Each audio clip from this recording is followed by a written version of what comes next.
She is not making up words, Larissa said between laughs, wiping at the corners of her eyes. Those are literally the official terms used in certification documents. This is a nightmare, Ren muttered, slumping further into his seat until his head nearly rested against the carriage's padded back. Give me 1,000 corrupted beasts over this any day. Oh, don't worry, Leora said, with a mischievous smile that promised nothing good. The award ceremony will be the least of it. Ren clung to that like a lifeline, straightening slightly with renewed hope. Today's ceremony will be easy? Relatively, Larissa responded, though her tone suggested easy was a generous interpretation. The awards will be announced publicly as always, but actually receiving them after this year's end will depend on you maintaining a clean academic record. Wait, Ren frowned, confusion all over his face. They give me the awards, but then they can take them away?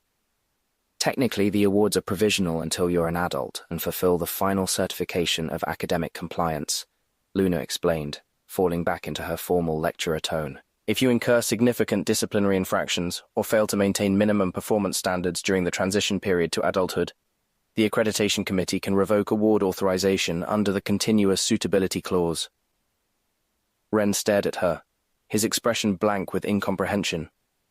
Can you say that in normal words? If you get in trouble or your grades drop a lot, they take away the awards for not being suitable for the title's responsibilities, Mayo translated with a smile, her casual phrasing cutting through the bureaucratic fog like a knife. Your titles and rewards will be very large, so your tests will be harder than normal. That? Ren pointed at Mayo with enthusiasm. Why can't everyone talk like that? Because, Larissa said patiently, the tone of someone who'd had this argument before. You need to get used to formal terminology. Your tests are going to use these terms constantly. Your tutors are going to scold you too. My 2 tutors, Ren uttered with resignation, the weight of it settling on his shoulders like a physical burden. Zhao and who else? You won't know until the formal interacademic tutorship assignment, Larissa responded. But most likely someone you don't know since they must be impartial. She paused, organizing her thoughts. Zhao will probably focus on practical aspects related to your specific territory and local responsibilities. So the external tutor will evaluate your understanding of broader noble protocols and your capacity to interact appropriately with the kingdom's aristocracy in general.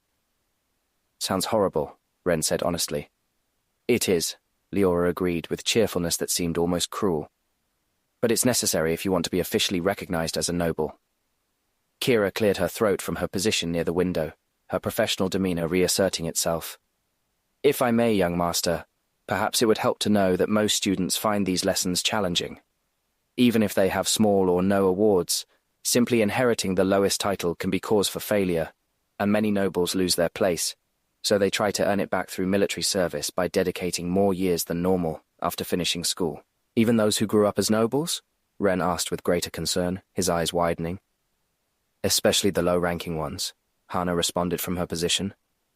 Because they assume they already know everything, and then discover that formal protocol is much more complex than what they practiced at home.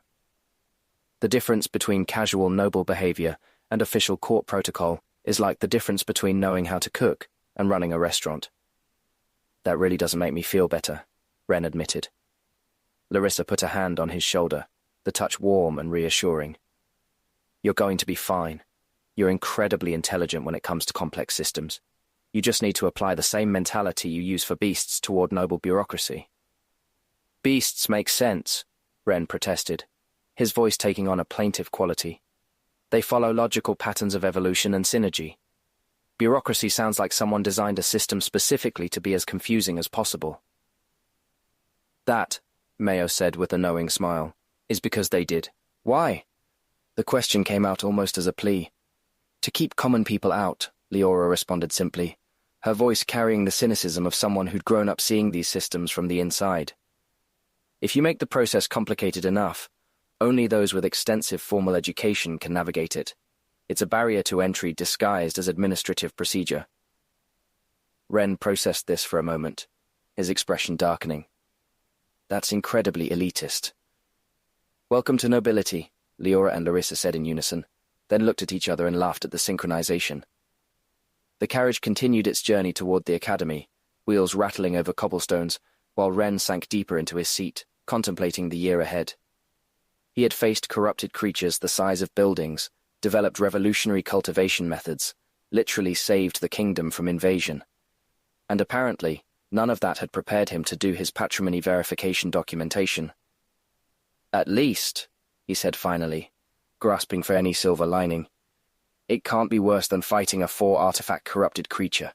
The ceremony could have been presided over by Dragarion, a reality that made Larissa feel somewhat inadequate, a hollow ache in her chest where her father's presence should have been. The 3 princes took their places on the main platform. Victor, Julius, and Arturo presented a united front, accompanied by Selphira as an added ally behind them. Great powers, but they knew they were a poor substitute for the king's presence. The empty throne loomed over the ceremony like a spectre, its absence felt by everyone in attendance. This ceremony was held every year for 5th-year rewarded youths of all schools, and for any awards from the recently passed cycle. Normally it was a boring and inconsequential small event, where the biggest stir was generated by some heir from a decently known family, or the sporadic, highly distinguished student who seemed to be on their way to gold rank. But this year would be extremely different. Something similar had already happened a few years ago, when the war against Yino was carried out. That ceremony had been much less about the children becoming adults, and much more about rewards for war achievements. This occasion would also bring many rewards for adults, but unlike the previous one, the young people led, especially Luna, with unconventional achievements, and without a doubt, the biggest outlier by far, Ren. The young man was an unprecedented occurrence. Achievements in abundance, even not just from this year, that rivaled or surpassed those of the highest contributors, and this year was the same. Another enormous achievement in battle would be the largest, except for the Starweaver faction with the twin stars. Julius and Selphira had carefully hidden Ren's corruption problem, leaving only the contribution he made by helping to drive away the beasts. Though the details were deliberately vague and his participation had been illegal, it still was something that couldn't be denied. His contribution in this defensive war was divided with the big ones from Selphira, Julius, and the girls on this side in Yano. In Yino, Victor and Arturo had generated enormous contributions too, but they were overshadowed by the perceived final blow of the Starweaver artifacts. Though in reality Ren's contribution might have been much greater, there was no way to prove it. Still, Ren saved up contributions from before the previous war. His social help with cultivation methods, his connections and contributions to access to artifacts and wealth 10 years in advance made this year's achievements look very small in comparison. The boy's debut was, without doubt, a monster of achievements. From today on, anyone that revised official documents and family ranks would know about Ren Patinder. The leaders of Luna's opposing Starweaver faction weren't happy with the impact this took away from their accomplishments. But for now, they could do nothing. The ceremony was prepared for hours. When public access was finally granted, something extraordinary happened. An enormous amount of people entered the ceremonial hall, something that almost never happened outside of close relatives of award recipients, and perhaps a bit of local public for someone who achieved something decent. But now it was packed to capacity. Bodies pressed against bodies. Voices echoed off the high ceilings, creating a constant buzz of conversation. Ren's parents managed to enter to the front thanks to Selphira and Julius, who had prepared a place surrounded by guards. His mother looked incredibly nervous, constantly adjusting her formal dress, smoothing non-existent wrinkles with trembling fingers. His father maintained a rigid posture, clearly uncomfortable with the attention, but determined to be present, his jaw set with stubborn pride. They had said goodbye just a few hours ago, and they knew that after this, he would go straight to school, but now they wanted to hug him again. His friend's envy had transformed in awe, and his employees were crying. Several of Ren's teachers were also present. Lin, her eyes never stopping their scan of the crowd with the vigilance of someone trained to detect threats. Yang stood beside her, his expression serious, but with a touch of pride he rarely showed. The corners of his mouth turned up almost imperceptibly. Zhao and Wei would receive awards too, so they weren't seated with the other observers. The ceremony began with the less significant cases, gradually building toward the main moments. Each name announced received polite applause, each achievement recognized with appropriate formality. minor nobles receiving confirmation of inherited titles, warriors being promoted, standard progressions that followed predictable patterns. But everyone knew why they were really there. When it was finally Luna's turn, a big change occurred in the hall's atmosphere. The casual chatter died down, replaced by attentive silence. People leaned forward in their seats, craning their necks to get a better view of the young Starweaver who had defended the northern sector. Hundreds of noble heirs straightened in their seats, their eyes fixed on the blue-haired girl who walked toward the platform with dignity. Her steps were measured, practiced, each one calculated to project confidence she didn't entirely feel.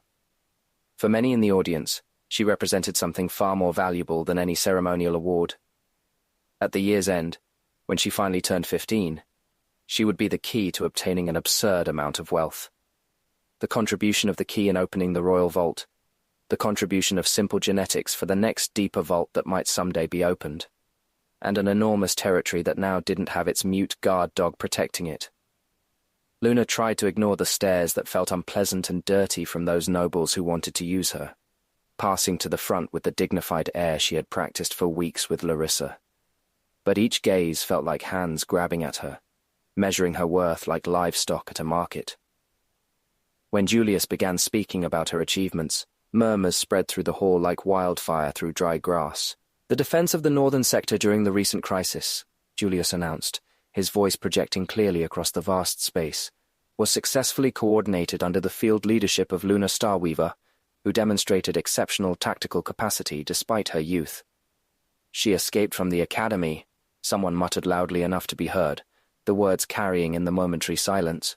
"Achievements dressed up using legal loopholes," another noble added, his voice dripping with disdain. "A child playing at being a leader while adults did the real work." This comment came from the Starweaver opposition faction, the contempt unmistakable. The murmurs grew, spreading like poison through water.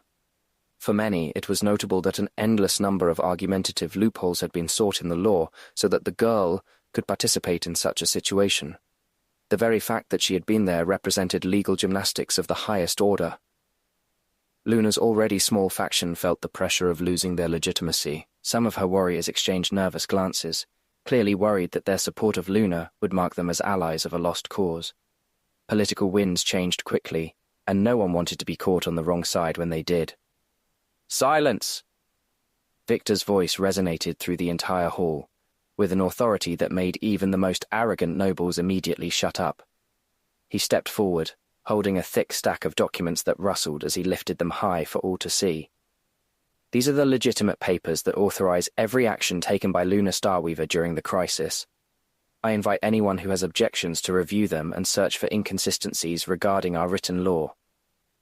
He paused significantly, his eyes sweeping the audience with challenge clear in his gaze. "You've all already done so, multiple times, and you've found nothing legitimately incorrect because there's nothing to find." The challenge in his voice was clear as crystal. Some nobles shifted uncomfortably in their seats, suddenly finding their shoes fascinating. Many in this room had tried to find some legal violation they could exploit, and all had failed. The documentation was airtight, perfect, infuriating in its correctness. Whoever had made those papers was a genius of law. Larissa smiled with a winning air from her position, unable to completely suppress her satisfaction. Luna returned the smile, gratitude and relief in her expression, a silent thank you passing between them. "Therefore," Julius continued, retaking control of the ceremony with ease, "Luna Starweaver is conferred half of the Starweaver territory, the one adjacent to the rift upon reaching adulthood, the title of leader in her faction, and permission to fulfill her role while Sirius Starweaver is absent. She had received the larger half, the most important part of the territory." The applause was mixed, creating a discordant sound that reflected the political divisions in the room. Luna's allies applauded with genuine enthusiasm, their clapping loud and sustained. The neutrals did so out of courtesy, perfunctory and brief. The enemies barely moved their hands, the minimal gesture required by protocol and nothing more. But then came the bitter moment for Luna. The faction opposing her was called to the platform. Luna's uncles and their allies walked with obvious confidence, broad smiles on their faces while Arturo announced their achievements. Their steps were almost swaggering, reveling in their moment. For their contribution to the defense in Yino, thanks primarily to the effective use of the stellar artifacts, successfully repelling the greatest threat the kingdom faced during the recent crisis. The twin crystals were ceremonially presented, a black star and a white star united, shining with power that made the air itself vibrate around them. The light they cast was hypnotic, beautiful, and to Luna, unbearably painful to look at. She stared at her crystal with extreme rage, her hands clenching into fists so tight her nails bit into her palms. The one that had been her father's, the one that had been stolen from her family through political maneuvering while he was absent, her birthright, taken by vultures who circled the moment the Guardian was gone. Leora immediately moved toward her, embracing her discreetly while maintaining their formal positions. Luna bit her lip with the fangs her partial fusion with her wolf generated. A single tear escaped from her right eye, running down her cheek like a traitor revealing her pain. Her uncles smiled, clearly hoping to see her lose control. A public scene would be exactly what they needed to argue she was too emotional and immature to maintain her responsibilities, hence her rewards. Just like Ren could lose his enormous awards if he didn't demonstrate he was capable of handling such magnitude of a burden. The embrace was brief but firm, a reminder that she wasn't alone in this den of political predators. Luna breathed deeply, forcing herself to maintain composure. She wouldn't give them the satisfaction, wouldn't give them the excuse they sought with such transparent desperation. Her uncles noticed her control, and their smiles tensed slightly, frustration hidden behind diplomatic masks. Things calmed for a moment, the hall settling into expectant quiet. But before the main moment arrived, there was one more award that would serve as a transition. Saya Galeheart, Arturo announced. A young man of about 20 years walked toward the platform with confidence. His tunic bore the Galeheart House emblem, the largest family in Starweaver territory, similar in prominence to the Stralfang in the old Goldcrest territory. His bearing spoke of someone accustomed to respect, to being important. For his participation in the defense alongside the Starweavers, Arturo continued, with a tone more formal than enthusiastic. He is granted complete succession rights. The applause was numerous and polite, but clearly less enthusiastic than what Luna had received. Saya noticed, his jaw tensing slightly, a muscle jumping in his cheek, but he maintained his composure. He was a double tamer as well. His father, Aldrich, had used all his family's power to get him a potion when they were in relative abundance after Ren opened that door. Saya's achievements were respectable, but pale in comparison to what had just happened and what would come next. He knew it, and that knowledge sat heavy in his expression despite his attempt to appear satisfied. Still, he was indeed happy. Complete succession rights meant legitimacy, real power within his enormous and powerful family. Being a double at gold rank with hope of going even further was more than sufficient reason to celebrate. His Pegasus had stagnated at Gold 2 after reaching Gold 1 as soon as his 7th academy year, but hope wasn't lost yet. His second beast was advancing perfectly as well. From his position, Saya deliberately looked toward where Luna stood. He wasn't the only one. Hundreds of noble heirs still evaluated the Starweaver girl with eyes that calculated political and matrimonial advantages. Saya received his proclamation of rewards. The Blackwoods and Stralfangs on the other side of the hall exchanged significant glances. They had already begun coordinating, providing resources not only to Saya, but also to Jin Stralfang, and more discreetly, to Klein. Jin was below with his faction, watching the platform with a dark expression. He had transferred to another school after the Goldcrest revolt problem. His family had lost their older brother, the heir, so now he stood at the front of the succession line. The weight of that responsibility showed in the tension of his shoulders, the way his hands clenched and unclenched at his sides. His family had been severely fined for supporting the Goldcrests as well, but they remained prominent despite the monetary losses because they had many people, extensive networks built over generations. Their Blackwood and Zhao allies were in similar situations, fined but not destroyed. Money could be rebuilt. Influence, carefully maintained, could weather storms, but the Galehearts hadn't suffered such losses. With so many opportunistic allies behind them, the united front was becoming powerful again. In the absence of the king and Sirius, the princes and Selphira's powers were evenly matched against those of so many coordinated noble houses. And it would be a political battle, because everyone knew this wasn't the time for internal wars. The mutants kept lurking, attacking occasionally, seeming to search for an opening, measuring forces, preparing a possible second invasion. But noble politics didn't stop for external threats. They never did. The best match was Seiya, with his newly consolidated status and extensive family connections. But there were options in Jin, whose Stralfang family maintained significant power despite their losses, and with less hope invested in him, but still being considered as a political tool, was Klein. Klein, whose inheritance was lost and could only serve a purpose in ex-Goldcrest territory. The Stralfangs, Zaos, or Blackwoods could integrate him into their families to gain the legitimacy of having the Goldcrest inheritance. He was a low priority, but in the political game, even minor pieces had value. The political maneuvering would be intense this year. Everyone knew it. Everyone was preparing, already calculating alliances and contingencies. But now that Seiya had received his rewards and descended from the spotlight, there was a more important moment to witness. Everyone knew the real storm was about to arrive. "Ren Patinda," Julius announced, and the name resonated through the hall like thunder. The silence that followed was absolute. Not a whisper, not a movement. Every eye turned toward the young man who walked toward the platform with steps that tried to appear more confident than they probably felt. Ren's parents clutched each other's hands, tears already forming in his mother's eyes. Lynn smiled, a small but genuine gesture that softened her usually stern features. The three noble girls, Leora, Larissa, and Luna, watched him with expressions of pride, affection, and something deeper that made their own hearts race. And then Julius began speaking, and the hall understood why this moment was different from any other in the ceremony's history. Ren Patinda's contributions, Julius began, his voice loaded with weight that went beyond ceremonial formality. They date from before the previous war against Yino, where as barely a 10-year-old child, he developed cultivation methods that improved countless lives. He paused, letting that settle over the audience. Those methods, he continued, each word carefully enunciated, have fundamentally transformed the kingdom's social structure. Thousands of people who would have remained in miserable ranks, experiencing discrimination and perpetual poverty, now have means to improve their lives. The economic impact is incalculable, the social impact, immeasurable. Murmurs of agreement spread through the hall, but there wasn't unanimous agreement. "Too much," an old noble muttered from the back rows, his voice carrying despite his attempt at discretion.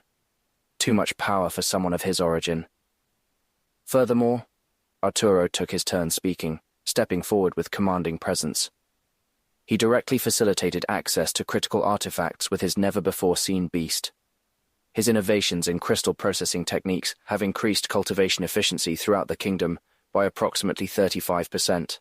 "A child of workers," another noble added with barely disguised disdain, "without appropriate pre-education, without lineage."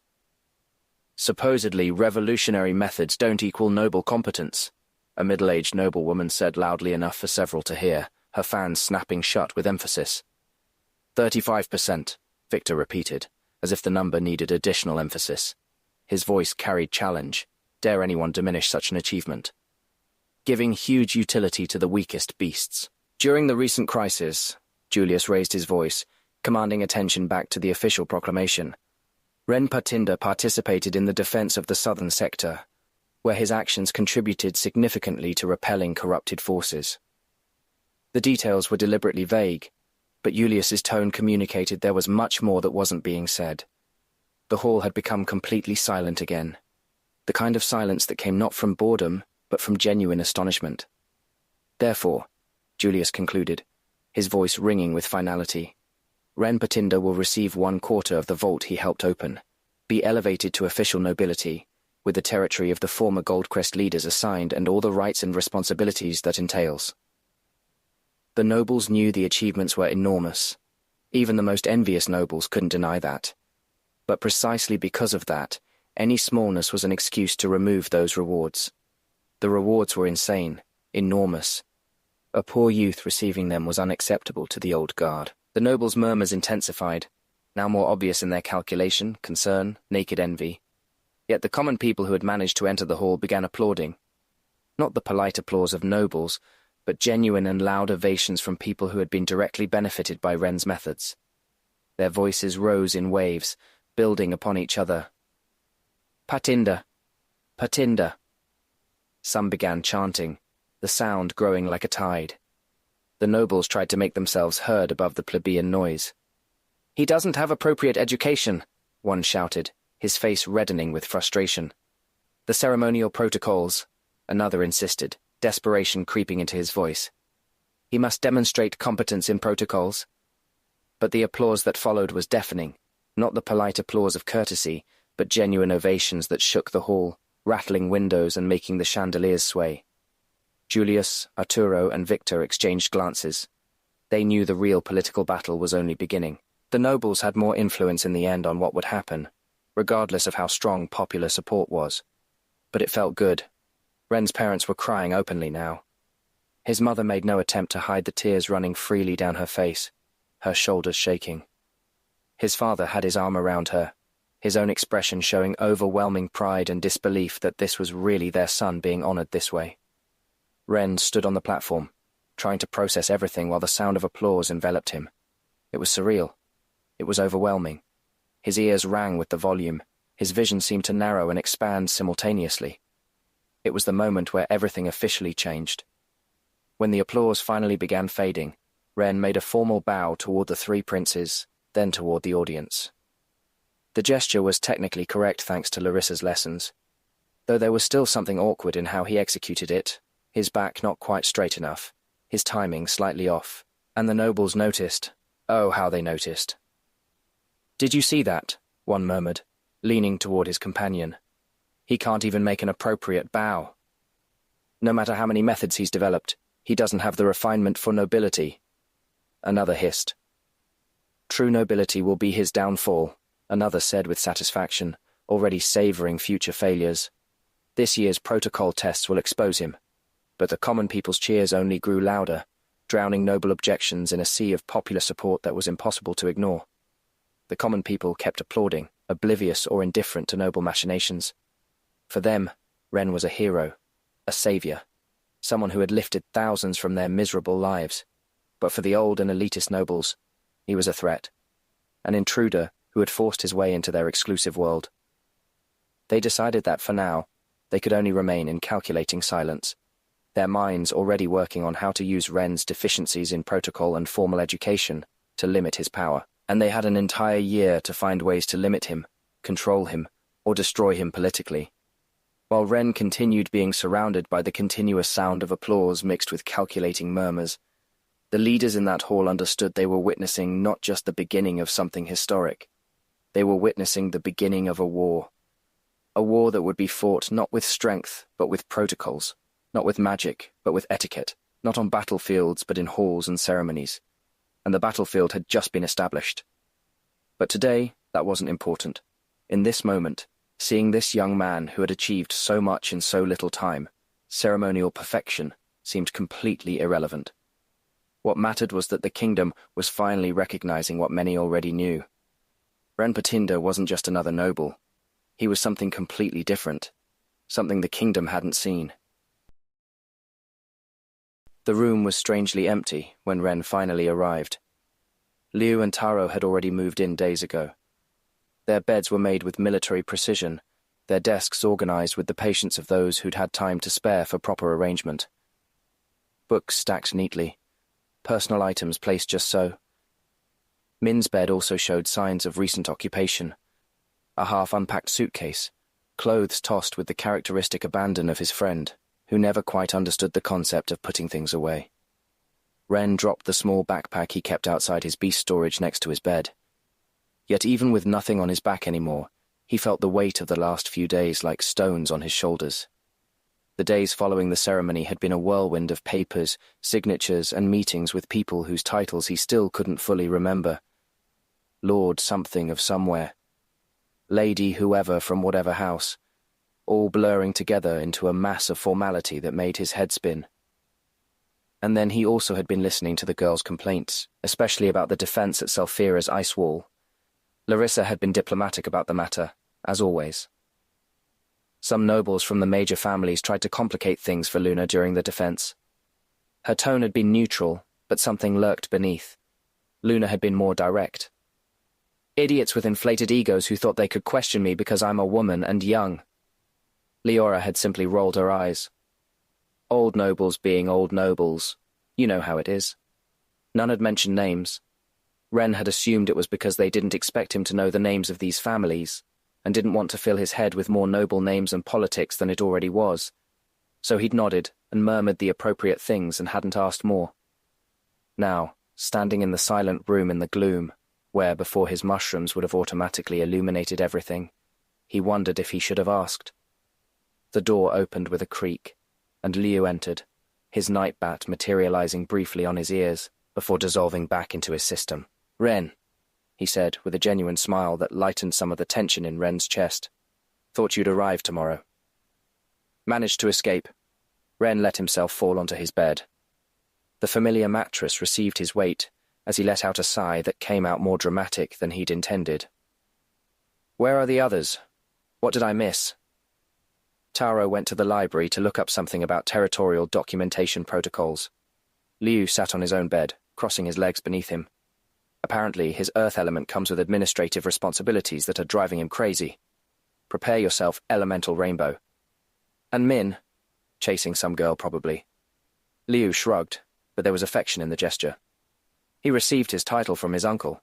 Hasn't stopped talking about it. Lord Min this, Lord Min that. It's adorable and annoying in equal measure. Ren smiled, despite the exhaustion. "How are things here?" "Very different. Completely different." Liu leaned back against the headboard, his expression becoming more serious. The casual posture contradicted the weight in his voice. "The schedule's changed for everyone.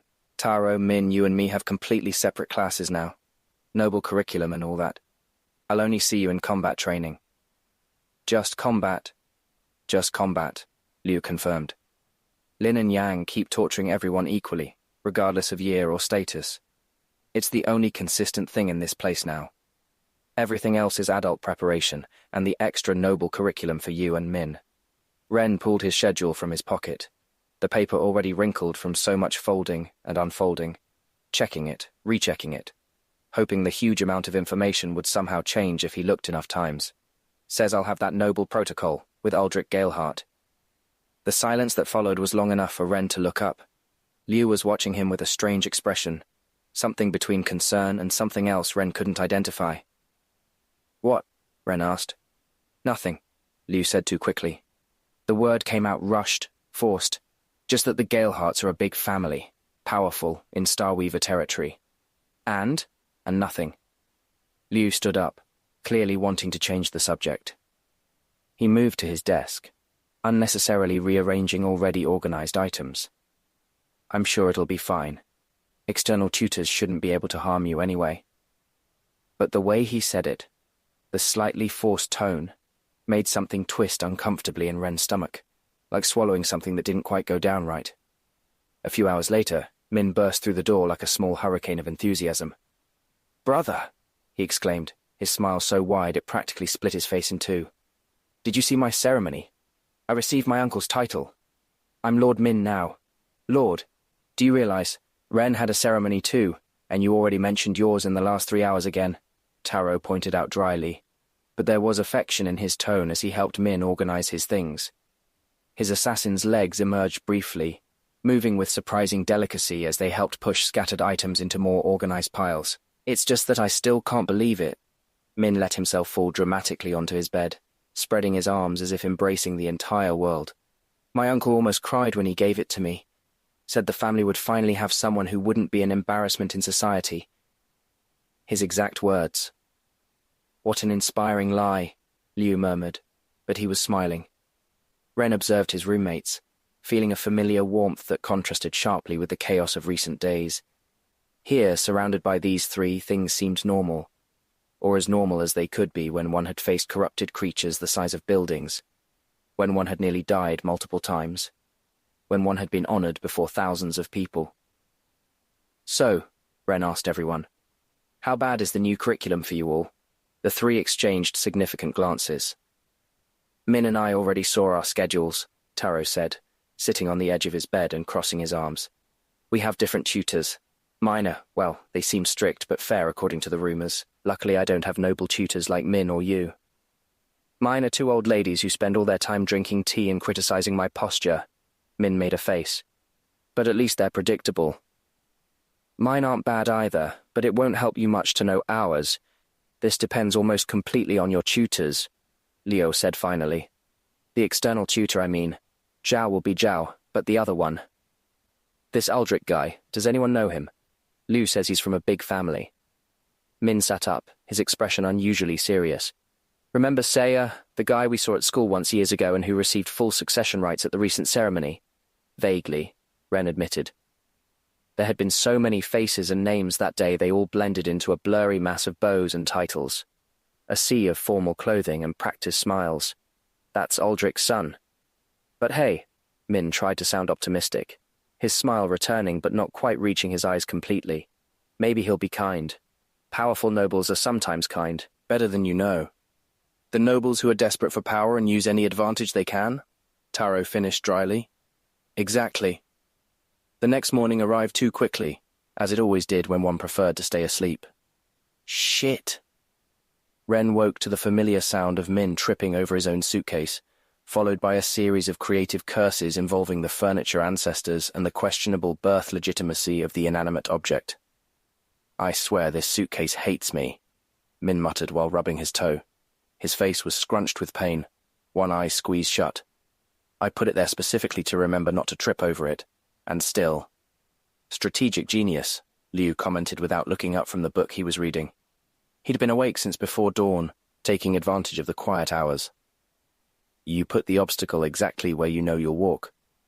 It's reverse psychology, Min defended with questionable dignity. He hobbled toward his bed, still favoring the injured foot. If I put it where I know I'm going to walk, then my brain will be alert and shit. It made sense in my head. Good morning to you too, Taro murmured from his bed, his voice muffled by the pillow he'd put over his head. The pillow moved slightly with each word, like a strange speaking creature. This suitcase hates me, Min declared with absolute conviction, still rubbing his toe. I hate it. I hate everything it represents.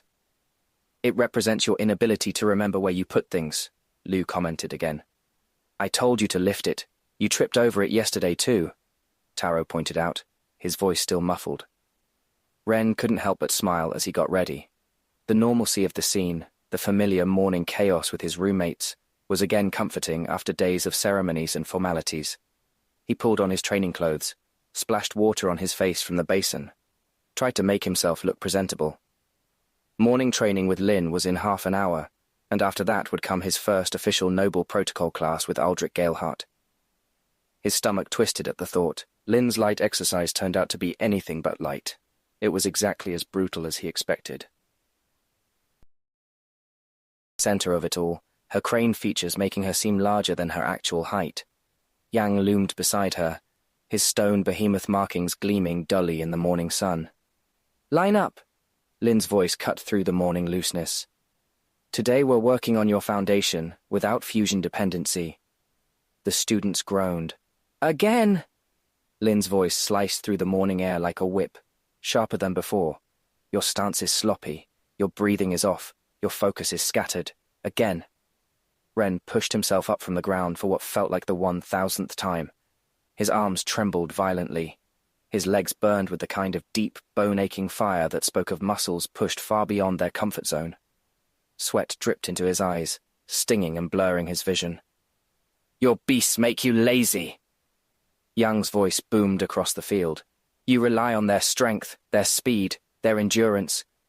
But what happens when you're out of mana and can't maintain fusion? You die. That's what happens. When the training finally ended, Ren could barely walk in a straight line. His legs trembled with each step, threatening to give out completely. His back protested every movement, muscles screaming in languages he didn't know existed.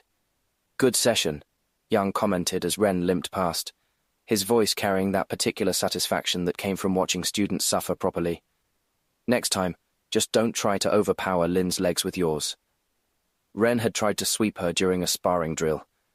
She'd countered so fast he hadn't even seen it coming, using his own momentum. I had diamond covering, Ren muttered, but he had no energy to actually argue the point. His Diamond Hydra's defensive capabilities had meant nothing against Lin's technique. Min was in worse condition, practically dragging himself toward the showers. His water snake was trying to help, supporting part of his weight with its coiled body, but it was actually less supporting and more dragging on the ground. "Why did we choose this?" Min wheezed, his words coming between gasps for air. "Why didn't we stay happy, ignorant peasants?" "Because we like challenges," Taro responded. He'd had the luck of only facing Yang in this particular session, which meant he was merely exhausted, rather than completely destroyed. And because we're masochists, apparently. "Speak for yourself," Min groaned. "I'm just stupid. There's a difference. Wait. That sounded better in my head." Ren headed toward the showers, each step a negotiation between his will and his body's rebellion. His jade mantis pulsed with concern through their bond, offering what little energy it could to help him recover. The sensation was like cool water on burned skin, soothing, but not quite enough. "Thanks," he murmured to it, feeling the subtle boost flow through his system. The mantis was new to his arsenal, still learning its place among his other beasts, but already showing the kind of loyalty that made the bond between tamer and beast something special. He summoned the small 50-centimeter mantis fully, its jade body gleaming in the morning light, compound eyes regarding him with what might have been worry. "But stay calm, I don't need help," he told it softly, reaching up to gently touch its head. "Lin says it's better to train using minimum beast power and mana, so the muscles reach failure faster. Something about improving and hardening the foundation." The mantis tilted its head, the gesture almost comically human. "You're new, so I guess it's strange for you. But in less than 40 days, you'll be bronze just the same day when the Wolverine reaches Silver 3, and you'll understand more things then." "Talking to a small, weak insectoid beast like a friend," a voice said nearby, dripping with amusement that had sharp edges. "How quaint." Ren turned to see a fifth-year student he hadn't noticed before in his more than 4 years here, watching him with barely concealed mockery. But the boy's posture screamed nobility. "Most tamers do," Ren replied, too tired for whatever game this was. "Most tamers aren't trying to pretend they belong among nobles," the boy said casually, but there was an edge to it. A test, seeing how Ren would react. "I heard about your ceremony. Quite the spectacle." "It was just a ceremony. It was theater." The boy's smile didn't reach his eyes. "But I suppose you'll learn the difference soon enough. Good luck with Aldrich Galeheart, by the way. You'll need it." He walked away before Ren could respond, leaving only questions in his wake. The mantis on Ren's shoulder made a small clicking sound, its version of disapproval. "Yeah," Ren muttered. "I don't like him either."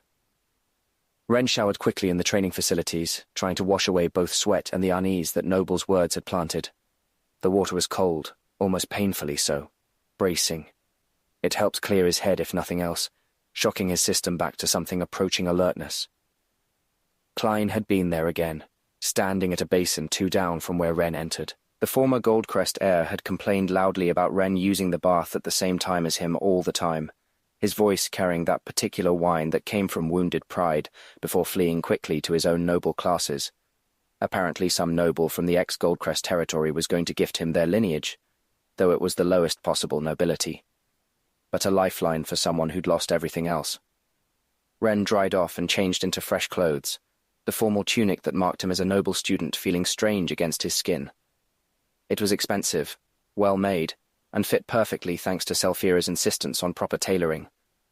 But it still felt like playing dress-up, like wearing someone else's identity. After finishing, Ren walked toward his first Noble Protocol class. The classroom was in a section of the building he'd never explored, far from the normal lecture halls. The hallways here were wider, the windows larger, the very architecture designed to communicate importance without needing words. Portraits lined the walls, nobles from generations past whose painted eyes seemed to follow him as he passed, judging, evaluating, finding him wanting.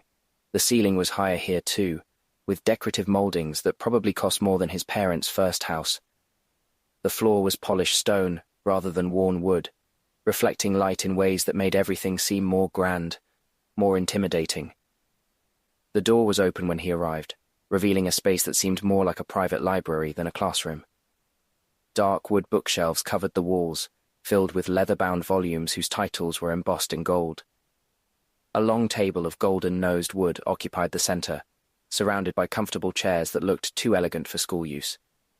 Everything in the room spoke of wealth, of tradition, of power accumulated over generations. It was designed to make newcomers feel small, to remind them of how much history and influence they were trying to join. And sitting in one of those chairs, casually leafing through a document that seemed to have too many official seals, was Aldrich Galehart. The man was, the word imposing wasn't quite right. Impressive didn't capture the essence either. He was the type of presence that filled a space effortlessly, without needing to shout or gesture. He simply existed, and that was enough. He appeared to be in his late 40s, with dark brown hair starting to show grey streaks at the temples. But considering his manner signature, the extra vitality surely masked a man of at least 80 or 100 years. His face was angular but not severe, with expression lines that suggested he smiled more than he frowned. Laugh lines at the corners of his eyes. A slight softness around his mouth. He wore a formal tunic that was clearly expensive but not ostentatious. When he looked up, and his eyes met Ren's, for just a moment something flickered across his face. Too fast to identify, too complex to understand. Recognition? Calculation? Something else entirely. But soon something in the man's expression softened, like snow melting in the spring sun. His eyes, when they fully focused on Ren, were a light green that seemed to see more than they should. "Ah," he said, his voice surprisingly warm, carrying none of the cold formality Ren had braced himself for. Ren Patinder. Finally. He stood with fluid movements, unhurried but efficient. No wasted motion, no unnecessary flourishes, just the easy grace of someone who'd spent a lifetime moving through noble society. He extended a hand across the table. "Aldrich Galehart, a pleasure to meet you in person. I've heard much about you." Ren shook the hand, hyper-aware of every detail, his grip, his posture, the angle of his back, all the small things that Larissa had tried to drill into him over weeks of painful lessons. The way his fingers should wrap, not too tight and not too loose. The duration of the shake, exactly 2 seconds. The slight bow of acknowledgement that went with it. Aldrich's hand was firm, but not crushing. The kind of grip that communicated confidence without needing to prove anything. His skin was slightly calloused, surprising for nobility. Perhaps he wasn't just administrative nobility, but also trained in combat. "It's an honor, Lord Galehart," Ren responded, the practiced words coming out a bit too formal, stilted in a way that made him wince internally. "I appreciate your time and—" "Please," Aldrich interrupted with a smile that reached his green eyes, crinkling them at the corners. "None of that here. Call me Aldrich, or tutor if you prefer something more formal. But honestly, that title makes me feel old, and I'm not ready for that yet." He released Ren's hand and gestured toward one of the chairs. "Sit. Would you like tea? I have an excellent blend from the northern meadows. Or an energy drink, something stronger if the day has already given you reasons." His tone was casual, conversational, nothing like the formal distance Ren had expected from a tutor evaluating him. "Tea is fine," Ren responded, feeling strangely disoriented by the casualness of it all. He'd prepared himself for hostility, for contemptuous looks, for the kind of nobility that had been staring at him with disdain during the ceremony. This was completely different. Aldrich poured 2 cups of tea with casual movements, placing one in front of Ren before sitting with his own cup. He leaned back in his chair, crossing one leg over the other, in a posture that was relaxed without being disrespectful. The liquid was a pale amber, fragrant with herbs he couldn't identify. Steam rose in delicate curls, carrying scents of mint and something floral. "So," Aldrich began, taking a sip of his tea, his tone conversational and almost conspiratorial. "I suppose you're expecting me to be a complete bastard to you." Ren almost spit out his tea, the liquid burning the back of his throat as he fought not to choke. That's not—" "But you probably thought it," Aldrich smiled, without malice, just amusement. His eyes crinkled at the corners in a way that suggested he found the whole situation entertaining rather than offensive. "It's understandable. A tutor from another academy, assigned to be impartial. who just happens to be the father of one of the main candidates to obtain Starweaver territories or Goldcrest ones, if he distinguishes himself enough. The math isn't difficult. Lord, just Aldrich. Aldrich, Wren corrected, feeling his defenses beginning to lower unwillingly. The man's casual demeanor was disarming in a way that felt almost dangerous. I don't want to assume. But you do assume, and it's normal. Aldrich set his cup on the table, his expression becoming more serious but not cold. There was understanding there, acknowledgement of the political realities they both existed in. Let me be completely honest with you, Wren. I could make things very difficult for you to try and make you fall, but I'm not going to do that. Wren blinked, the statement so unexpected it took him a moment to process. You're not? No. Aldrich leaned forward, resting his elbows on the table in a posture that was almost conspiratorial. His green eyes held Wren's gaze steadily, no deception visible in their depths. Look, I'm going to explain something about noble politics that perhaps no one else will tell you. There are two types of nobles. Those who play the long game, and the idiots who think every small advantage matters. He took another sip of tea before continuing, letting the words settle. The idiots are the ones who try to sabotage every potential rival, who make unnecessary enemies, who burn bridges for temporary victories, and they generally end up destroying themselves because eventually you run out of allies and have too many enemies. And you? I play the long game. Aldrich smiled, but there was something calculating in it now. The smile of someone who'd survived decades of noble politics by thinking 10 moves ahead. Which means I recognize fundamental truths. You're incredibly valuable to the kingdom. Your cultivation methods have transformed society. Making you an enemy would be stupid when I could make you an ally. The word ally hung in the air between them, loaded with implications.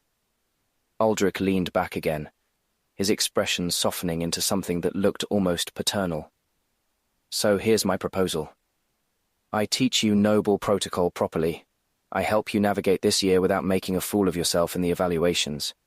I give you honest advice when you need it, and in return, you actually try to learn instead of assuming I'm sabotaging you. That seems generous, Wren said slowly. It is, I shouldn't, but my son is better than that, Aldrich began, taking a sip before setting his cup down with a soft clink against the saucer. So let's begin. I imagine you're a bit nervous about all this. A bit, Wren admitted, which was a massive understatement. His stomach had been twisted in knots since yesterday. It's completely normal, Aldrich said with an understanding tone that actually sounded genuine. Noble protocol has this terrible reputation of being impossibly complicated. Years of archaic rules, ridiculous expectations, old nobles waiting for you to stumble. He made a dismissive gesture with his hand, as if waving away centuries of tradition. The truth is that most of it is theatre. Much noise about nothing. Wren blinked, certain he'd misheard. Theatre? Theatre, Aldrich confirmed with conviction. Ancient nobles make it seem more complicated than it is to keep others out. It's intimidation, nothing more. But between you and me, he leaned in conspiratorially, lowering his voice as if sharing a precious secret. Once you understand the basic tricks, the rest is just acting with confidence. He took another sip of tea, letting that settle. The silence stretched comfortably, not pressuring Wren to talk immediately. Look, most tutors will overwhelm you with unnecessary details. They'll make you memorize protocols that no one's used in decades. They'll drive you crazy with distinctions that don't matter in practice. And you won't? I prefer the practical approach, Aldrich smiled, and it seemed genuine. I'll teach you what you really need to pass the evaluations. No unnecessary filler, just the essentials. He stood and walked to the shelves, pulling out some books. Not many, just 3 slim volumes. The movement was casual, unhurried, as if they had all the time in the world. These cover everything you need to know, he said, placing them in front of Wren. The books landed with soft thuds on the polished wood. Basic protocol, etiquette at formal events, and territorial management. Simple, direct, no complications. Wren looked at the books. They were noticeably thinner than the tomes he'd seen in the library, the ones Larissa had mentioned with dread in her voice. These looked almost manageable. Just these 3? Just these 3, Aldrich confirmed with a reassuring nod. As I said, most of the rest is filler. These have what's important. He opened the first book to a marked page, the spine cracking slightly with the movement. For example, look at this. Formal bows. People make a whole drama about the exact angles, the precise timing.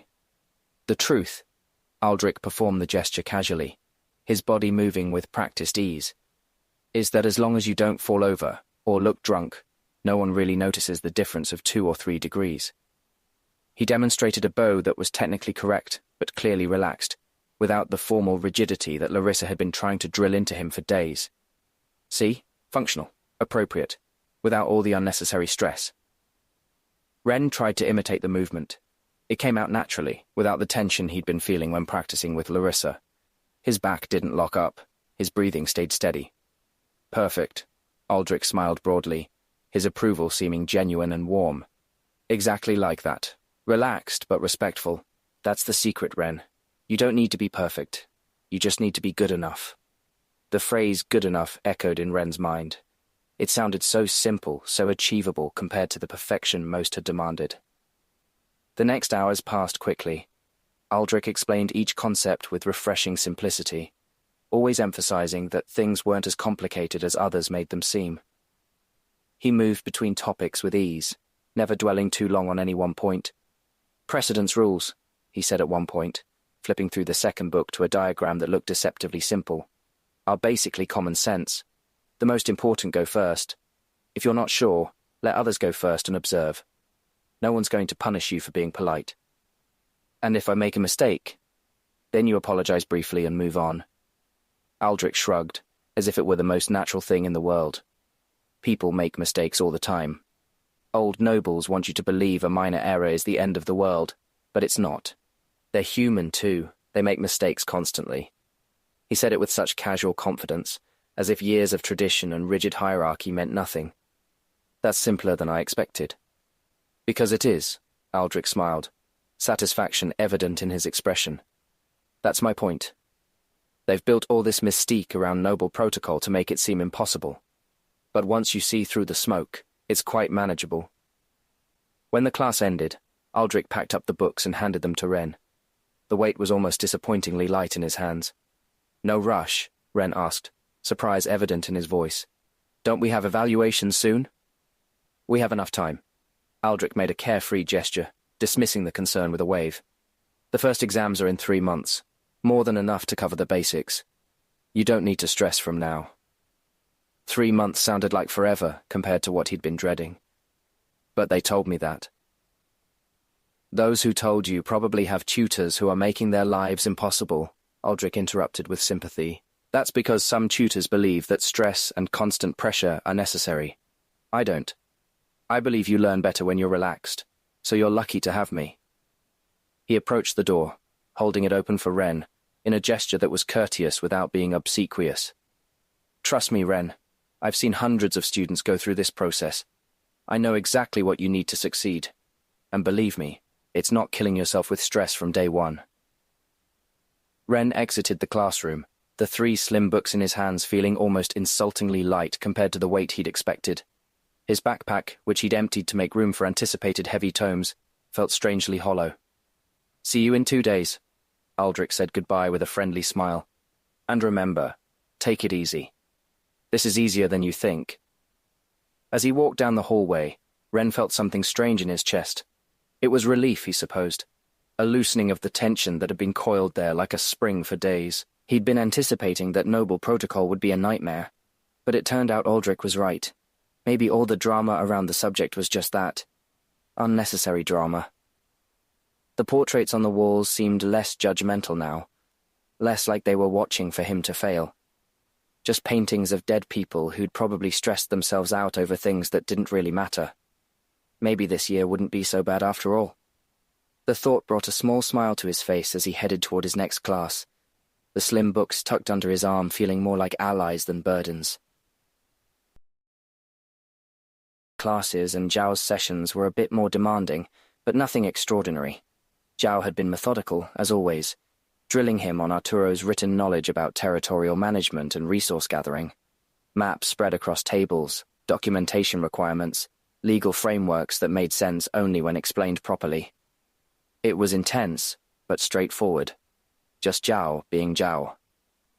That night, when he returned to his room, which they had named with a poorly made sign by Min's hand the Fancy Grey Wing, in honor of their first quarters, he found his roommates in various states of emotional trauma.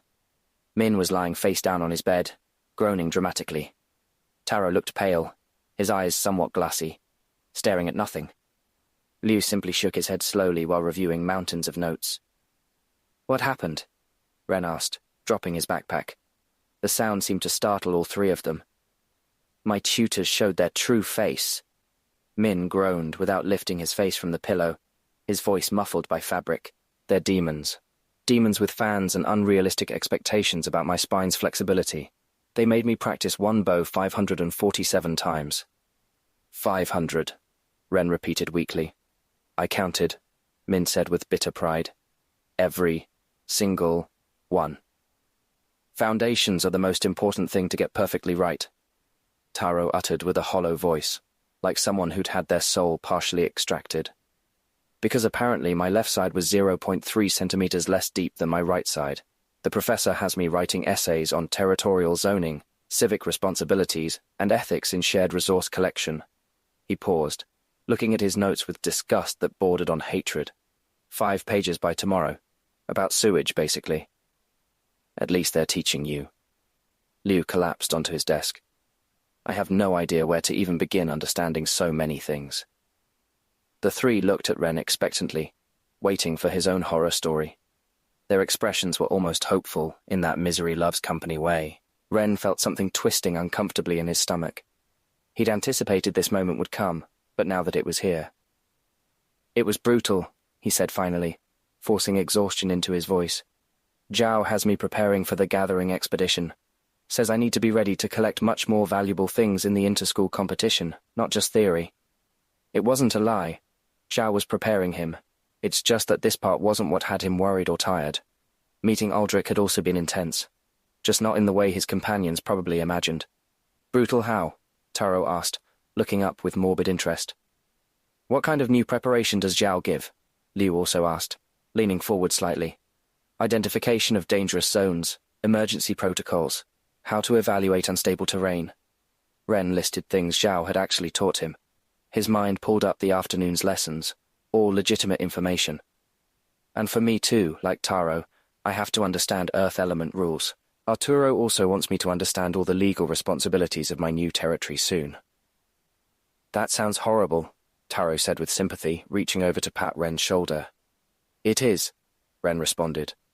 And this time he didn't have to fake the exhaustion in his voice. The guilt was its own kind of tiredness. "At least we're all equally screwed," Min muttered against his pillow, the words coming out slurred. "Yeah, you know," Ren gestured vaguely. "Lots of rules, protocols, expectations. Also not a lie. Aldrich had mentioned all those things. He just presented them as not as complicated as they seem." "So your tutor was very strict?" Min finally lifted his head, his expression showing solidarity of shared suffering. Ren thought about Aldrich telling him to take it easy, that there was no rush, that it was easier than it seemed. "He has high standards," he said, which was technically true. Aldrich clearly had standards. He just seemed to think Ren would reach them easily, expects a lot. "They all do," Taro sighed, slumping further into himself. "The professor told me my understanding of territorial zoning was deplorably inadequate for someone who will soon be considered an adult." The words were clearly a direct quote, burned into Taro's memory by sheer humiliation. "One of the old ladies made me hold a teacup in perfect position for 20 minutes. Min added with bitterness that seemed to go bone deep. 20 minutes. My hands are still shaking." He held them up as proof, and indeed there was a slight tremor in his fingers. Liu simply groaned and grabbed his head. "At least we're all in this together like Min says," Ren said finally, which was technically true, though not in the way his companions would think. "Yeah," Min sighed, his face going back into the pillow. "Shared misery and all that." "Well," Ren said, searching for a topic change before he had to explain more. "At least training with Lin was the same for everyone." "True," Liu perked up slightly, like a drowning man grabbing a rope. "That woman doesn't discriminate. She hates and tortures everyone equally." "It's almost refreshing," Taro admitted, and there was genuine appreciation in his voice. "At least there we know the suffering is genuine and has no hidden agenda." They spent the next hour complaining about Lin and Yang, safe territory where everyone shared similar experiences. Ren participated enthusiastically, grateful to be able to talk honestly about something. He watched his companions, feeling an uncomfortable sensation growing in his chest. They were clearly being tortured by their tutors, pushed to their limits, stressed to the point of breaking. And him. He had 3 slim books and a tutor who told him to relax. He felt a strange guilt settling over him like a heavy blanket. If he told them he had it easy while they suffered, how would they feel? Would they think he was showing off? Would they resent him? Would it damage the friendship they'd built over years of shared struggles? In a different part of the academy, in quarters as luxurious as the fancy Grey Wing, another conversation was happening. "I can't take this woman anymore." Leora's voice sounded frustrated in a way she rarely showed. Her usual playful demeanor had been stripped away, leaving raw irritation. 3 hours, Larissa. 3 hours making me repeat the same step because my foot rotates half a centimeter too much. Lady Daphnia is known for being meticulous, Larissa responded with diplomacy. Meticulous is an understatement, Leora practically growled. She's a control-obsessed maniac disguised as a protocol instructor. At least you know what Daphnia wants. Luna's voice sounded tense, tired in a way that went beyond physical exhaustion. Morgan corrected my hand posture 48 times, and every time I thought I'd finally gotten it right, she found something new. The angle of my pinky, the curve of my thumb, the distance between fingers. Morgan was humiliated by us then, Larissa said softly, referring to events during the defense where certain nobles had questioned Luna's authority. Of course she's going to be difficult with you. Difficult I can handle, Luna responded, her voice carrying steel beneath the exhaustion. But she's trying to sabotage me. That's why I told you to study beyond what she teaches, Larissa insisted, leaning forward in her chair. You can't rely solely on her instruction. I am. I learn with you, not with her, Luna responded, with obstinacy that was both admirable and worrying. I'm not going to give her the power to control my education. Luna, Larissa's tone became more serious, more maternal, despite being the same age. That's fine for now. But after the first round of exams, things are going to change. Change how? Once they finish the first 10 exams, they'll have real data. They'll know exactly how you're performing, and then they'll adjust their strategies. There was a brief silence, heavy with implication. If they see you're succeeding despite their pressure, Larissa continued, her voice taking on a warning quality, they're going to intensify their efforts. They're going to look for different ways to sabotage you. Let them try, Luna said with defiance. Might cheat, Leora murmured. She was someone who'd seen too much noble duplicity already. Exactly, Larissa confirmed, nodding. That's why the first 10 exams may be critical. They don't just establish your record. They establish expectations. They reveal your real level. And then they'll know exactly how much more pressure they need to apply to make me fail, Luna finished with bitterness. Not just you, Larissa added, her expression darkening. Anyone with significant rewards. You, Leora to a lesser extent, but especially Ren. Ren? Luna asked, straightening slightly. Her wolf's ears perked up at the name. Because of his enormous rewards, Larissa explained, her fingers drumming on the armrest in a rare show of nervous energy. A quarter of the new vault, all the Goldcrest territory, official high nobility. There are many nobles who would prefer to see him fail. His very existence is a threat to many people. And in the first exams, they'll have a clear idea of whether they can accomplish it or not. They can't really affect him, he has so many allies, Luna began, but her voice lacked conviction. But, Leora made a face, her usual playfulness completely absent. Tutors have big influence on practical evaluations. They can recommend what kind of scenarios to present, what aspects to emphasize. Yes, Larissa added. They can coordinate to create scenarios specifically designed to expose weaknesses.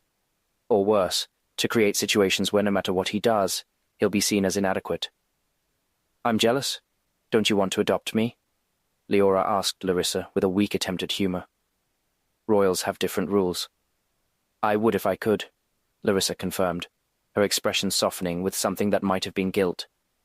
The privilege of her birth was something she'd never queried for but couldn't escape. You wouldn't have to take Noble Protocol exams because royals govern ourselves differently. How convenient, Lyora murmured, but there was affection in her tone more than true resentment. She knew it wasn't Larissa's fault. How many exams can Ren fail before losing everything?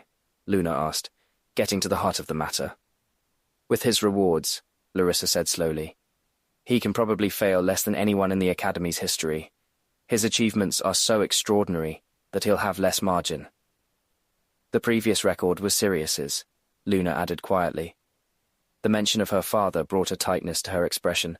He could fail only 6 exams. If it depends on the rewards, Larissa responded carefully. Luna, with your significant rewards, you can probably afford to fail up to 7 before it's really problematic. 9, Luna corrected. Selphira verified. I can fail up to 9 exams before my faction leadership is in real danger. The 3 girls exchanged glances, each processing what this meant. He can probably fail 3. Days later, in the comfortable classroom that Ren was beginning to think of as safe territory, Aldrich continued his easygoing instruction. I want to help you. It's because I'm against all those dummies who think nobility is about lineage instead of capability. Aldrich made a dismissive gesture with his hand, as if physically waving away the concept. The same ones who were murmuring during your ceremony. The ones who think that because they were born into the right family, they're inherently superior. He leaned forward conspiratorially, lowering his voice as if sharing a dangerous secret. Between you and me, most of those nobles couldn't organize a decent banquet if their lives depended on it. It's all facade and delegation. But you, he pointed at Ren with emphasis, you actually built something from scratch. That requires real intelligence, not just following a script someone else wrote. Ren found himself genuinely relaxing. There was something about Aldrich's way of speaking, direct but not rude, honest without being cruel, that made him feel like he was talking with a person he could just speak the truth with. So, Aldrich stood up, walking to one of the shelves and pulling out several books. Since you mastered the basics, here's the intermediate level. He stacked the books on the table in front of Ren. Again, slim volumes with pragmatic titles. Nothing like the massive tomes Ren had seen his friends carrying around. Ren read the first title, feeling a weird mix of relief and shame. It was almost too simple. No shame, Aldrich said firmly, as if he could read minds. Everyone starts somewhere. I had to learn this too, you know? My great-great-great-grandfather was a merchant before the family ascended. So these same frustrations my father lived them, and he passed them on to me with a patience I now appreciate much more.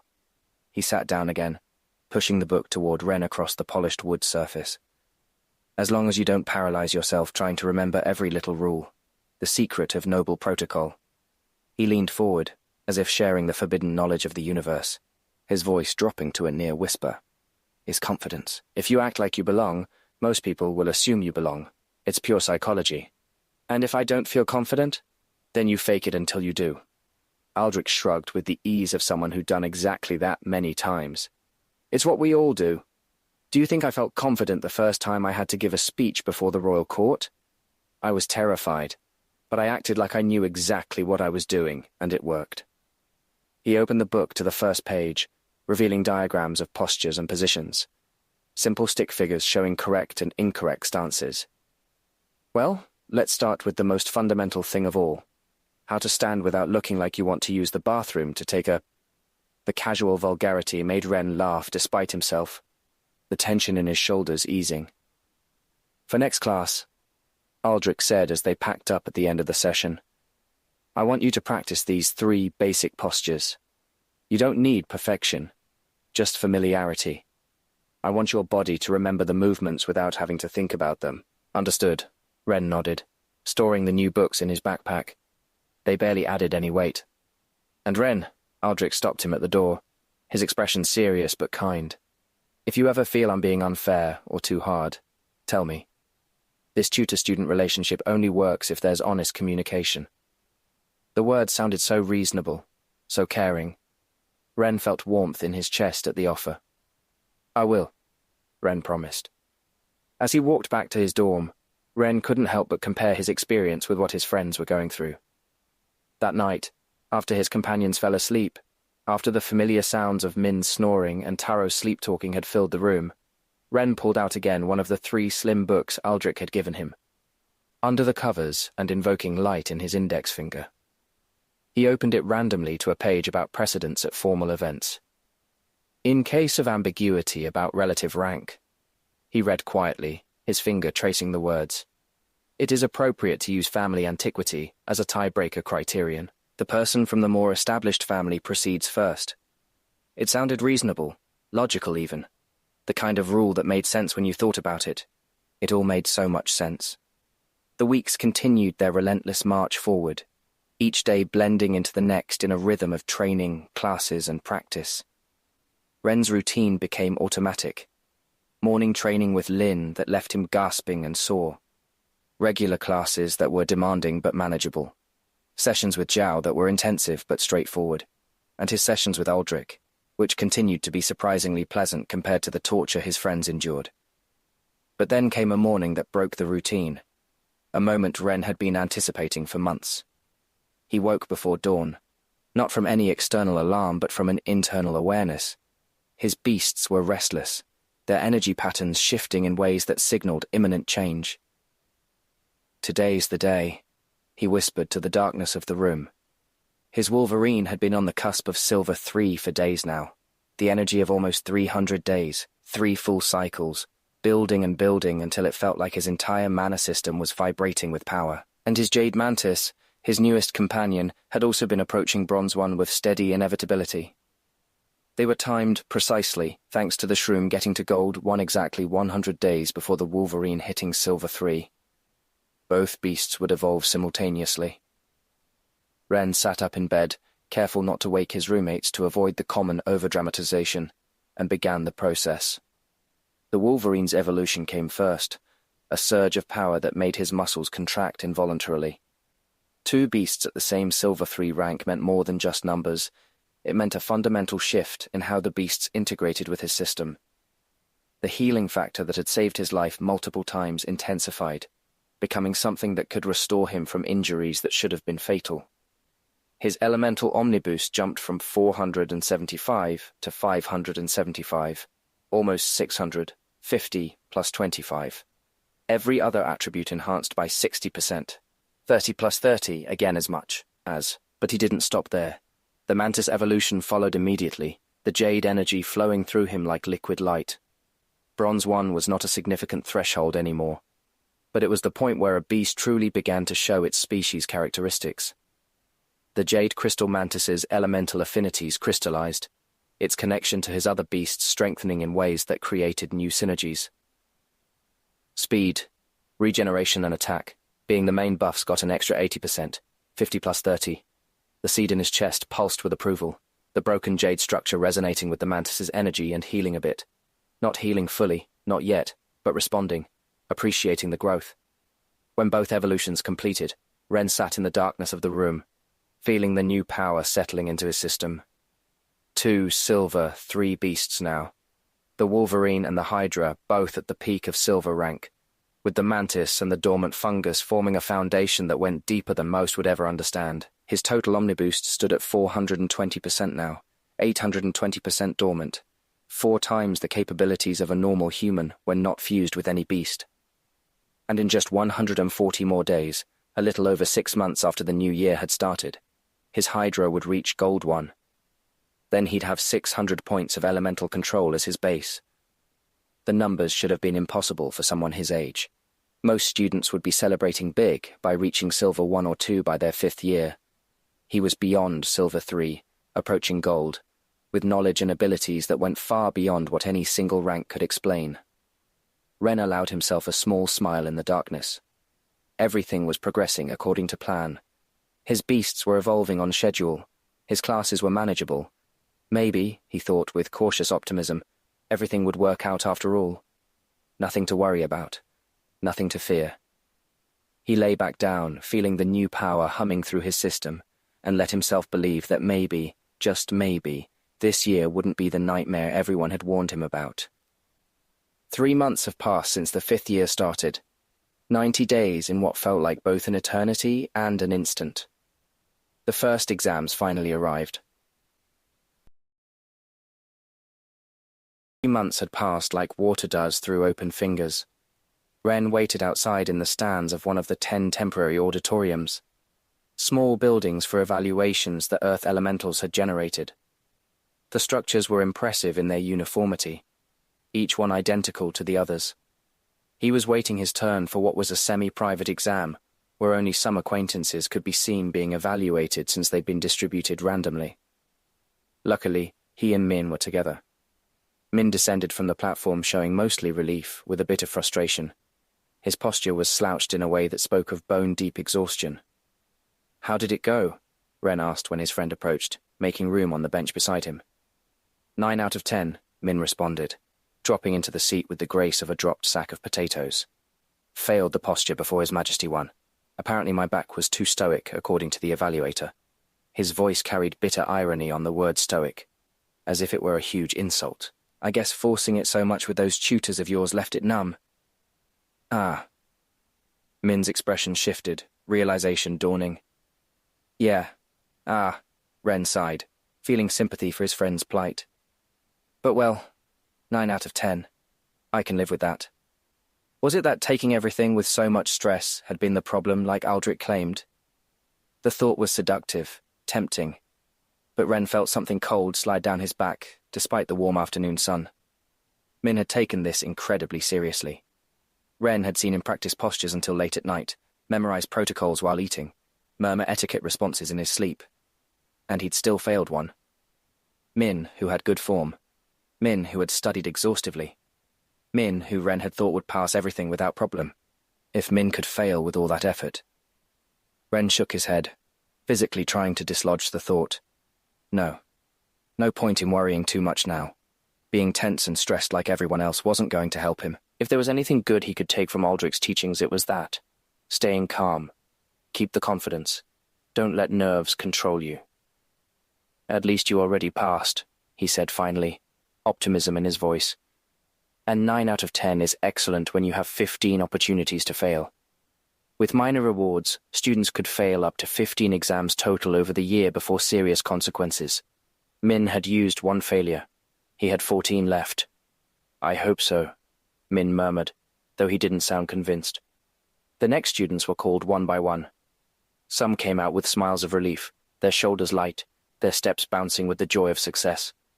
Others with tears escaping even as they bit their lips or clenched their mouths shut, trying desperately to maintain dignity in the face of failure. A boy from another of the 3 main academies approached out pale as death after failing 4 out of 10. His friends surrounded him immediately, but he seemed not to see them, staring at nothing with hollow eyes. 4 failures already. He only had 11 left for the entire year. "Klein Goldcrest," the announcer's voice resonated in auditorium number 5, where Ren found himself waiting with Min. Ren straightened slightly, watching as Klein walked toward the platform with measured steps. The ex-Goldcrest heir had changed. He still had that ingrained noble posture, but there was something different in how he moved now.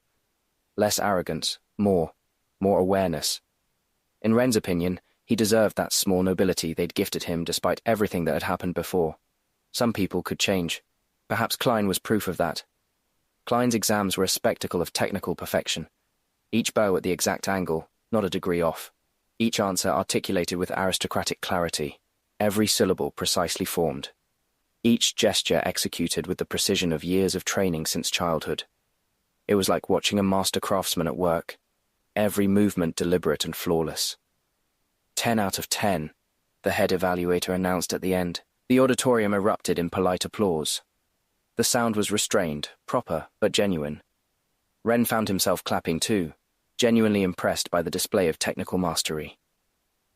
Klein descended from the platform, and when his eyes met Ren's, something strange happened. The boy who before had looked at him with disdain now blushed. Slightly. His pale cheeks tinged with color, and he averted his gaze quickly before hurrying toward his section, his steps just a touch too fast to be entirely dignified. "What was that?" Min murmured, eyebrows raised in surprise. "I have no idea," Ren responded, equally confused. More students passed through, each one a small drama of success or failure. One Ren knew, Jin Stralfung from another school, got 9 out of 10, his expression bitter as he came down. His tiger markings were more pronounced than usual, stress making them stand out against his skin. He didn't look at anyone as he returned to his seat, jaw clenched so tight the muscles jumped. Seichi Gaelhart, Aldrich's second son, achieved 10 out of 10 with a confidence that bordered on arrogance. His brother Seiya was there. He smiled at the audience as if he'd never doubted the outcome. And perhaps he hadn't. With his father as a secret tutor, he'd probably had every advantage. Several minor nobles obtained mixed results, some excellent, others barely passing. Each face told a story of months of preparation, of stress and study and desperate hope. Meanwhile, in Auditorium 7, the moment many had been waiting for had arrived. Luna Starweaver. The auditorium fell into silence. It wasn't the polite quiet of people waiting their turn. It was the breathless hush of anticipation, of people watching something they knew would be significant. All eyes turned toward the blue-haired girl who rose from her seat in the elite section. Her posture was perfect, her expression serene, mask-like in its calm. But Leora, who knew her well, could see the tension in her shoulders and the slight tightness around her eyes. Larissa, seated near Julius and Selphira in the upper section for high command who ensured everyone followed the rules, had a small smile on her lips. It was subtle, barely there, but those who knew what to look for could see the satisfaction in it. Mayo and Matilda, on the other side in the common benches, looked like they were holding their breath. Their hands were clasped together. At the evaluators' table, Lady Morgaine leaned forward, her eyes fixed on Luna like a predator stalking prey. There was hunger in that gaze, anticipation of watching something fail, of being proven right. "This is going to be interesting," Selphira murmured to Julius, her voice barely audible. Her expression gave nothing away, perfectly neutral, but her eyes were sharp. The first exam was the formal presentation protocol. The first evaluator, an older man with a silver beard that fell to his chest, stood up. His robes were formal, bearing the emblems of the Educational Consortium. Neutral ground, theoretically, impartial judgment. "Miss Starweaver, present yourself formally before this court as heir of the Starweaver faction of the Northern Territory." Luna took a step forward. Her movement was fluid, confident, showing none of the nervousness she must have felt. Her right hand positioned itself over her heart, the left extended slightly to one side, palm facing down. Her head inclined exactly 25 degrees, not 24, not 26, exactly 25. Luna Starweaver, daughter of Sirius Starweaver, legitimate heir of the northern faction of Starweaver Territory, guardian of the Ancestral Rift and the New Northern Wall, I present myself before this honorable court with respect and duty. Her voice was clear, strong, carrying through the auditorium without seeming to strain. Every word articulated perfectly, the formal phrasing rolling off her tongue as if she'd been born speaking it. Lady Morgane's frown was almost imperceptible. Almost. But Larissa, watching from above with her enhanced perception, caught that tiny contraction of muscles, that minute expression of displeasure. For 3 months, Morgaine had been teaching Luna an obsolete variation of the presentation protocol, one that had been appropriate 20 years ago, but was now considered slightly antiquated. The position of the right hand should go to the side, not over the heart. The angle of inclination should be 20 degrees, not 25. Small differences, subtle enough that most wouldn't notice anything wrong, just enough to make Luna seem outdated, out of touch with modern protocols, like someone trying to perform aristocracy but getting it slightly wrong, marking her as someone who didn't truly belong at such high standard. But Luna had executed the correct version, the current one, the modern protocol that was standard in current noble circles, not the outdated version Morgaine had been drilling into her. Correct. The evaluator's voice carried approval. Movements and final position acceptable. Proceed to the next exam. Damned brat! The thought screamed through Morgane's mind, barely contained behind her neutral expression. Her jaw clenched, teeth grinding together with enough force that her temples throbbed. Luna hadn't used the one she'd been taught, but the one Larissa had taught her in secret during their nocturnal study sessions. In the royal section, Larissa allowed her smile to widen slightly. Just a touch. Just enough to be noticeable to those who were watching for it. The first battle had been won.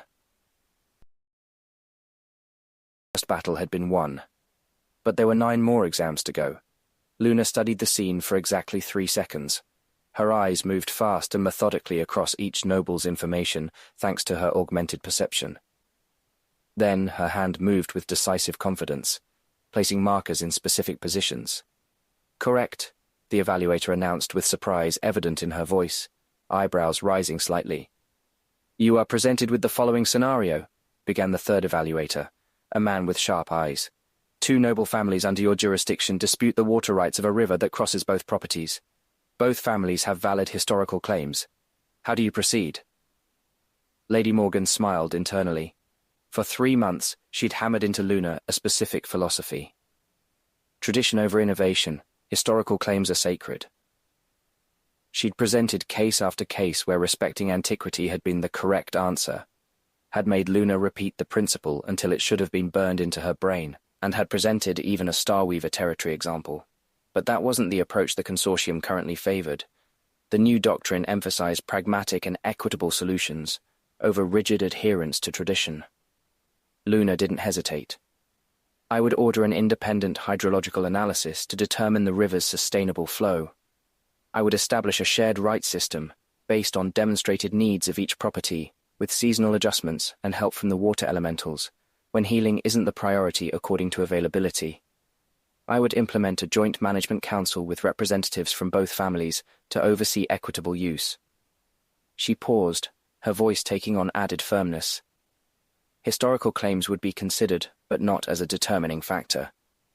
Resource sustainability and the welfare of dependent populations without water elemental tamers would take precedence over antiquity of title. The evaluator blinked, clearly impressed. "Exemplary. That's exactly the kind of progressive thinking we're looking for." Lady Morgan felt her jaw tense, muscles jumping beneath her skin. The evaluator nodded with approval. "Correct in all aspects. A scenario was presented. Luna had to draft an official letter responding to a formal complaint from a neighboring lord about alleged border negligence. Lady Morgaine had spent weeks teaching Luna a florid and elaborate correspondence style. "Elegance of language demonstrates sophistication," she'd insisted, forcing Luna to practice flowery phrases until her hand cramped. Long phrases, complex metaphors, obscure literary references. But the modern style favored by the consortium was exactly the opposite. Clarity, concision, directness.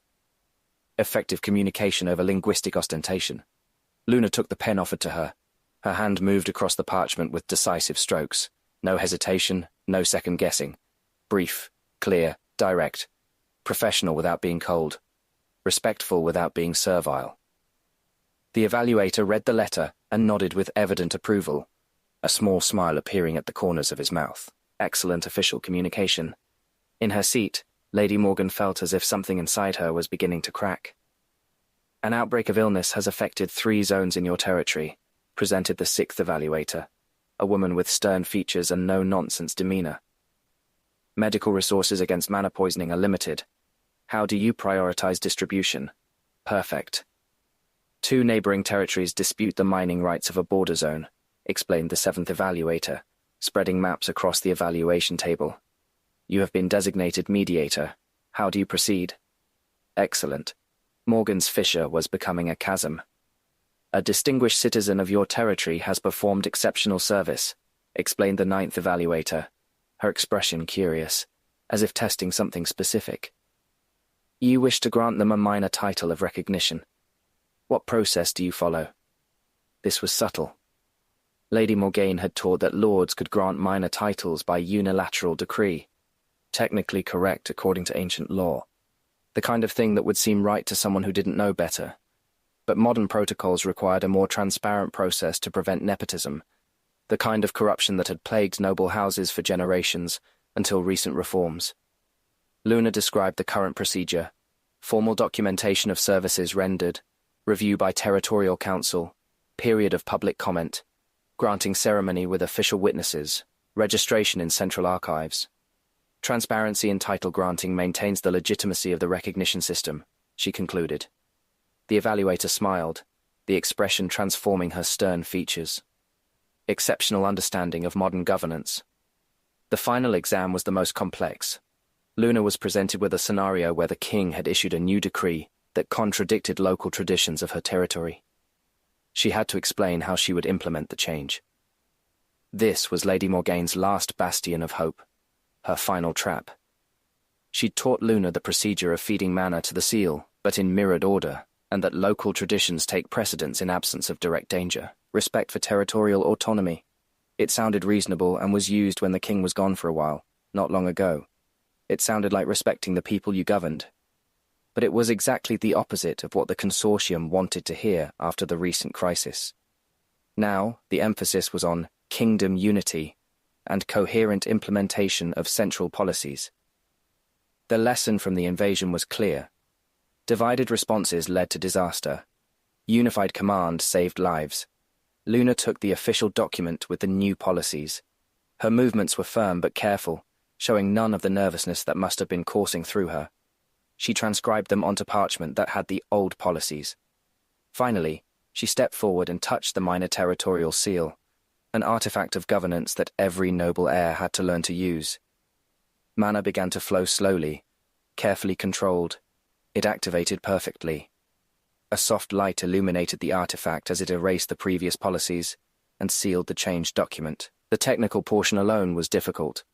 Many students failed simply because they couldn't control the mana flow properly, but Luna's control was flawless.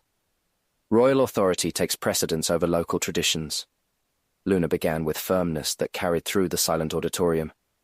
My responsibility as a noble of the kingdom is to implement the royal decree effectively while working to minimize social disruption. She described a gradual implementation plan, public education campaigns explaining the benefits of the new policy, open dialogue with local community leaders about concerns, but always making clear that the decree would be implemented. I am an administrator of the territory in the kingdom's name, not an independent ruler. Loyalty to Yano is primary. The 10th evaluator, the eldest of them all, stood slowly.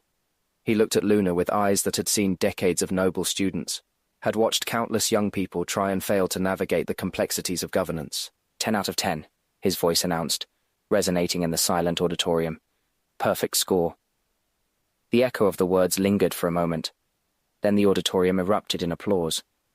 Luna descended from the platform with the same serenity with which she'd ascended, but Leora could see the gleam of triumph in her eyes when she passed Lady Morgaine. It was subtle, easily missed if you weren't looking for it, but it was there. Pure, unadulterated victory. The tutor was paralyzed in her seat, her face a mask of shock and disbelief that she couldn't quite hide despite decades of practice at noble neutrality. 3 months. 3 months deliberately teaching obsolete information. 3 months of confidence that Luna seemed lost and would follow her instructions. Even the sealing procedure, the most difficult to memorize, hadn't gone wrong. Luna had been pretending the entire time, playing the role of confused student while learning the real material elsewhere, acting uncertain while building genuine competence in secret. In the royal section, Larissa no longer contained her smile. It was wide, victorious, and directed straight toward Lady Morgaine with all the subtlety of a declaration of war. The tutor's expression when she met that smile was one of pure, horrified comprehension. She knew, in that exact moment, that she'd been completely outmaneuvered. Not just by Luna, by Larissa Dravenholm, who had been teaching Luna in secret this entire time, who had identified every trap Morgan had laid and systematically dismantled them, who had turned 3 months of sabotage into 3 months of wasted effort. The game had been lost before it even began, and Morgan was only now realizing it.